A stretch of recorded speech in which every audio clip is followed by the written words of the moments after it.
అందరికీ నమస్కారం. నిన్నటి రోజు అంటే 12వ తారీఖు రాత్రి మాకు రాబడిన సమాచారం ఏమంటే శేషాచలము అడవి నుంచి ఎర్రచందనం దుకాణంలో కొట్టుకొని తమిళనాడుకు ట్రాన్స్పోర్ట్ చేస్తారనే రిలయబుల్ సమాచారం మేరకు మేము రెండు పార్టీలుగా విడిపడి ఒక పార్టీ మాల్ క్రాస్ దగ్గర మరో పార్టీ గుర్రంకొండ దగ్గర కాపలా ఉన్నాము. సుమారు ఈరోజు పొద్దున సుమారు 1:30-2 ప్రాంతంలో ఒక కారు అనుమానాస్పదంగా మహల్ క్రాస్ కాడికి వచ్చింది. అక్కడి నుంచి మేము ఎన్నుకున్నటువంటి పార్టీ ఆపేదానికి ప్రయత్నం చేస్తే రాలేదు. అది టువర్డ్స్ పాపిరెడ్డి గారి పల్లి వైపు వెళ్ళగా మేము దాన్ని వెంబడించాము. In the same time Gurramkonda దగ్గర ఉన్నటువంటి పార్టీని ఆపోజిట్లో రమ్మని చెప్పాము.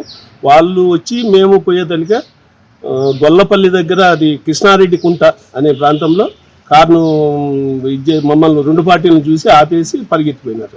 వీళ్ళు దాదాపు 9 లక్షల వరకు ఉంటుందండి అందులో ఉన్నటువంటి ఎర్రచందనం దొంగలు.